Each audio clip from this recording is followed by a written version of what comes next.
और तुम्हारा पति जो तुम्हारे लिए विला ला सकता है, फर्स्ट क्लास के टिकट्स नहीं ला सकता। अरे भाई, वो करो तो मानू। जी आंटी जी, बिल्कुल सही कह रही हैं। बहुत ही बेइज्जती की बात है ये तो। चलिए इसे इज्जत में बदल देते हैं।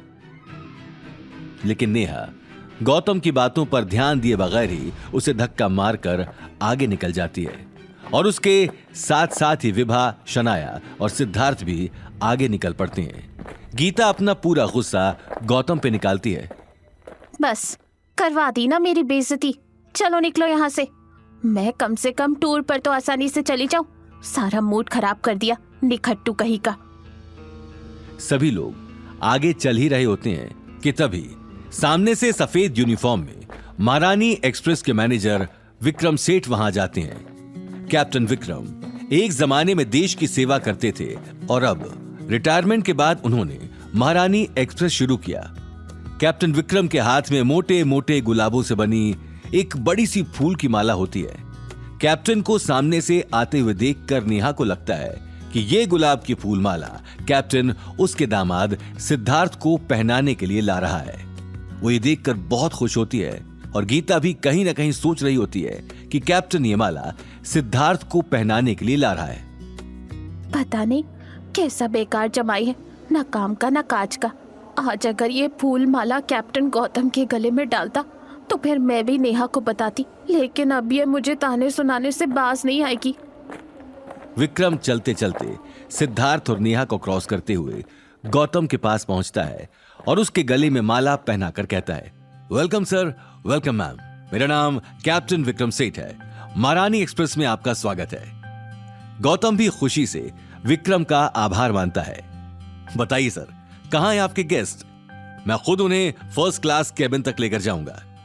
कैप्टन के मुंह से गौतम के लिए सर सुनने पर और उसकी आओ भगत करने पर वहां खड़े हर एक इंसान को हैरत हुई। ये सब देखकर तो गीता की आंखें झटके के मारे बड़ी बड़ी हो गईं। गौतम गीता और उसकी सहेलियों की तरफ इशारा करते हुए कहता है, देखिए कैप्टन विक्रम सेठ, ये हैं श्रीमती गीता अग्रवाल, मेरी सासू माँ, और ये उनकी सभी सहेलियां।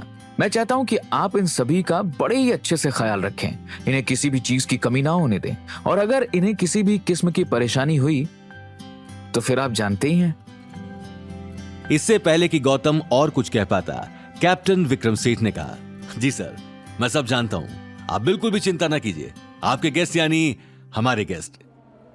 लेकिन कैप्टन, आप ये बता सकते हैं कि फर्स्ट क्लास में आखिर हम कैसे जा सकते हैं, क्योंकि हमारे पास तो टिकट्स थर्ड क्लास केबिन की है।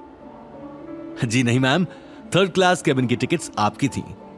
अब क्योंकि आप गौतम जी के रिश्तेदार हैं, इसलिए उन्हीं की वजह से आपको और आपकी सहेलियों को फर्स्ट क्लास केबिन के लिए वीआईपी पासेस मिले हैं, कैप्टन विक्रम सेठ ने कहा। विक्रम सेठ गीता और उसकी सहेलियों को फर्स्ट क्लास केबिन तक ले जाने के लिए निकल पड़ता है और नेहा और शनाया का मुंह तो खुला का खुला ही रह जाता है। अपना मुंह बंद कर लो वरना मक्खी घुस जाएगी। बोला था ना, ऐसी हरकतें मत करो। क्यों तुम और तुम्हारी मां हमेशा गौतम को अंडर एस्टिमेट करने में लगे रहते हैं? करवा ली ना फिर से अपनी बेइज्जती। चलो अब चुपचाप। सिद्धार्थ गुस्से से शनाया को कहता है। वहीं नेहा कुछ भी कहने की हालत में नहीं होती।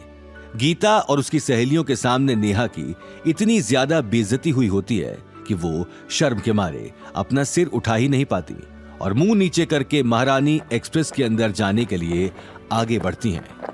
मिस्टर गौतम, आखिर आप बताना पसंद करेंगे कि ये सब कैसे हुआ? आपने आखिर क्या जादू किया है और किसे फोन मिलाने के लिए गए थे? अवनी गौतम को हैरानी से देखते हुए पूछती है, तुम्हारे से जुड़ा हर इंसान, हर चीज मेरे लिए अहमियत रखती है। ऐसा कहकर गौतम अवनी को महारानी एक्सप्रेस की तरफ बढ़ने का इशारा करता है। फर्स्ट क्लास केबिन में शिफ्ट होने के बाद गीता और उसकी सहेलियां खुशी से झूम रहे होते हैं। गीता की सहेलियां कहती हैं, वाह भाई गीता, तारा दामाद तो हीरा है, हीरा। लेकिन हमने तो उसके बारे में कुछ और ही सुना था। खैर छोड़ो, आज वक्त पर तुम्हारे दामाद ने जो कमाल दिखाया ना भैया, क्या बात है। और देखा था कि शनाया और उसकी मां का मुंह कैसे उतर गया। वाकई मुझे तो बड़ा मजा आया।